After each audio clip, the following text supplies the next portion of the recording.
Well, hello, my YouTube compadres. Thank you for joining me once again for another episode. And this episode is going to be with my F900R because today I'm making my 14 or 1500 mile review of this bike, and we're going to talk about how this bike is treating me, how I'm treating it, the issues I've been having, and if they've been resolved. So the first issue that I want to tackle, which I have not even turned on this bike yet I don't think I've turned on the bike for about a week now. So after 1 week, I was wondering if the cold start issue is going to be resolved because I am over 1,000 miles with this bike. I have somewhere in between 14 and 1500 miles, give or take. I haven't checked yet, but I want to find out if this cold start issue is resolved because I was told that after 1,000 miles, these things go away on their own, magically disappear. So let's find out by firing this baby up. There she is. That's beautiful, man. That is so pretty. All right, let's see how many miles I got on this baby first. Okay, so I got 1,404 miles. Battery is reading 12.5 volts, so we can't really blame this on the battery if the engine doesn't start right away. This is a cold start. I haven't turned it on as of yet. Once again, here we go. Oh, started right up. Okay. Last time I started her up, she didn't want to start, but I guess now it's fine. Let's get going.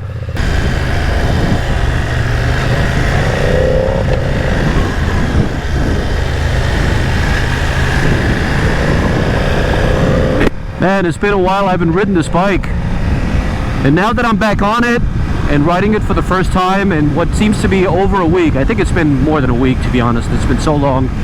I've been playing with my friend's bike for the entire week. I've been playing with a ZX6R. I've been playing with a Kawasaki ZX6R stuff with my Ducati 959. So this bike hasn't really gotten that much love, and man, I think I forgot how to ride it because I totally passed that red line, that line where I'm supposed to stop for the red light. Nonetheless, we have stopped, and I got to get used to the brakes and the clutch and everything and get acclimated to this bike once again because it has been a while. I remember the first time I test rode this motorcycle. It was honestly, it was love at first sight because I saw it and I was like, that's a damn good looking bike, and I think I'm gonna take a test ride on it. So Gary over at San Diego BMW Motorcycles handed over the keys and said, go take her wherever you like. And I did a lot of videos with that bike, and then I eventually ended up buying it. So here we are. I don't know, what has it been, like over a month? I think almost 2 months. I think it's been about 2 months since I've had this bike. Did a lot of fun stuff and cool things with it. Took it drag racing, beat the shit out of everything there. Make sure you guys check out that video if you haven't already. But that was one hell of a time, man. That video will definitely convince most of the armchair riders out there, the BMW armchair riders, that this bike has a lot of potential. And then that same day, I had an amazing track day with it, and I've pretty much scrubbed off all of the chicken strips off of the front and rear tires. So I think I am the first person on the internet who has put this bike not only on a drag race between other bikes, and which were a lot more powerful than this bike to begin with.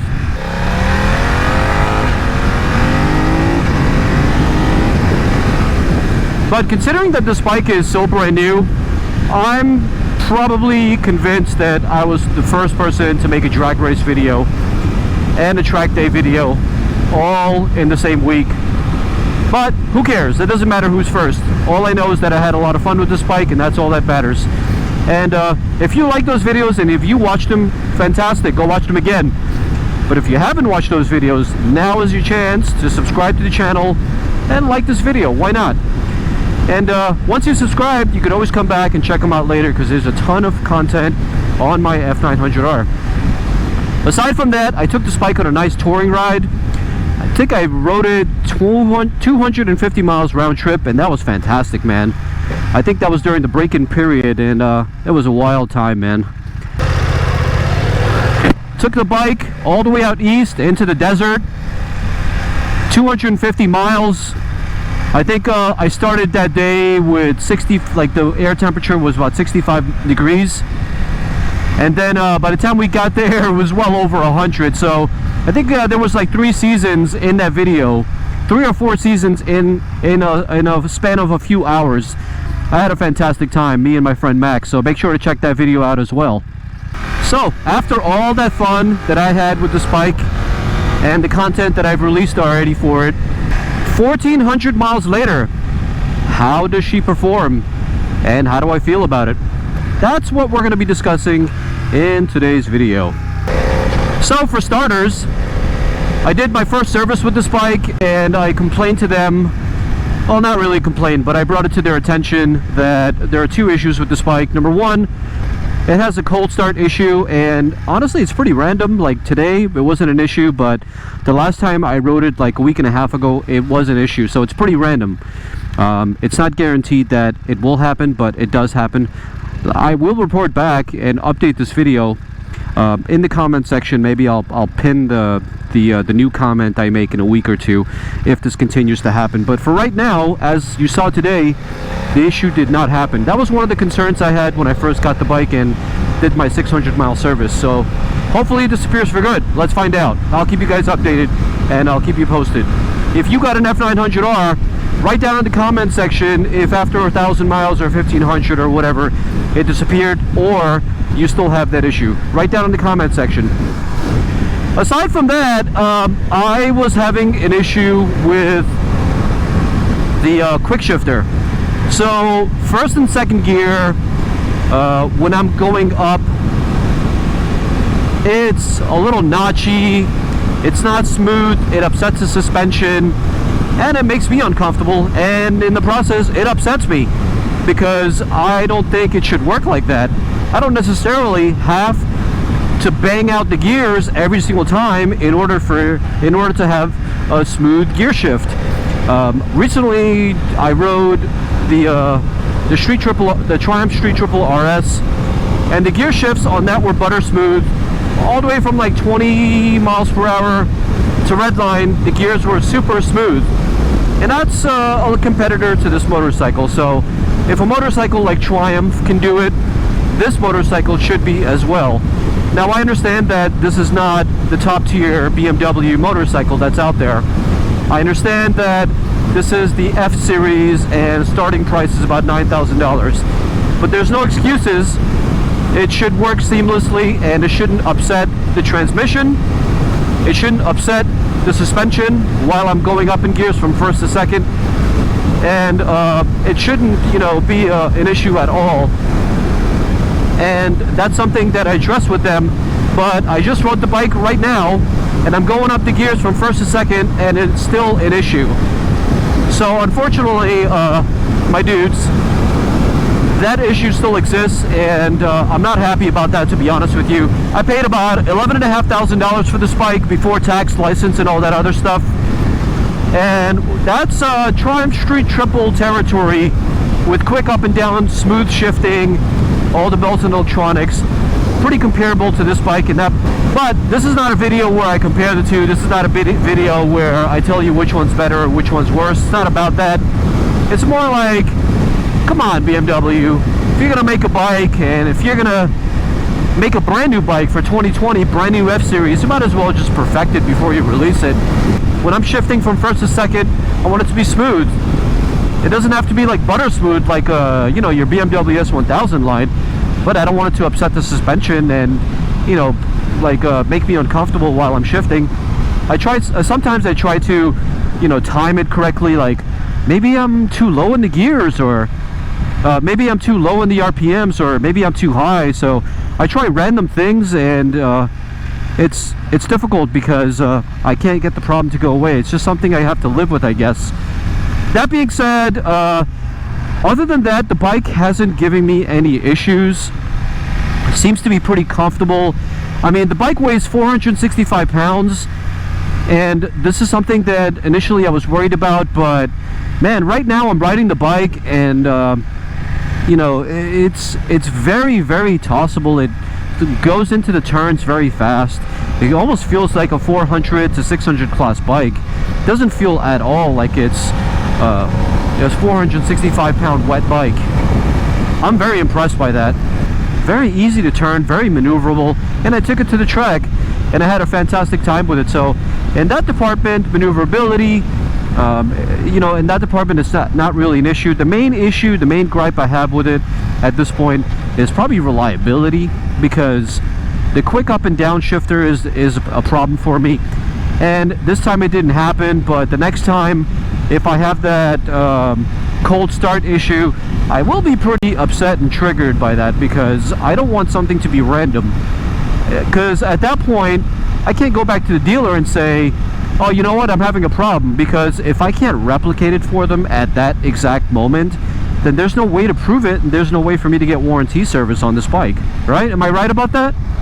So well, that's something I'm just gonna have to wait and see what happens, but I'm just giving you guys my honest feedback and opinion on the 1,400 mile review of this motorcycle thus far.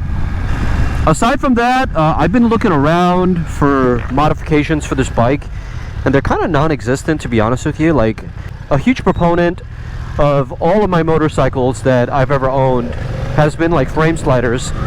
I know that RNG is coming out with frame sliders on their website. I think there's tentative deliveries, so I haven't really looked that much into it, but I'm looking to install frame sliders, axle sliders, rear axle sliders. I also want to get rid of this ugly tail tidy, man. It looks like a gigantic diving board back there. So I want to get rid of that. I haven't really seen too much out there. Once again, if you know anything, or if you've heard anything about things that are available for this bike, third-party modifications, like the ones I mentioned, help a brother out. Write down in the comment section and provide some links if you know anybody that's selling stuff out there. Actually, don't provide links, because YouTube might think that it's spam. So just write down the name of it, and we'll take it from there. So aside from that, I think it was the 1,200 or 1,100 mile marker where I installed the Dynamic Pro on this motorcycle. So let's just put Dynamic Pro on, because it's cool. Why not? There goes Dynamic Pro. So I already talked about Dynamic Pro in my video. If you haven't watched that video, make sure you go check it out. But I'll give you guys a brief explanation of what Dynamic Pro is and how you can do it yourself. It's basically a plug. You remove the seat and you plug it in. If you have the premium package installed, it gives you Dynamic Pro settings and Dynamic ABS and all that other good stuff. But it doesn't really change much between Dynamic and Dynamic Pro in terms of rideability and speed and whatnot, horsepower. It basically allows you to be a hooligan, popping wheelies, less traction control, less ABS, less nannies. Basically, that's what Dynamic Pro is. Now, I just wish that I had Dynamic Pro while I was at the track, because I could have turned off all the nannies, but I didn't have it. Anyways, it's all good.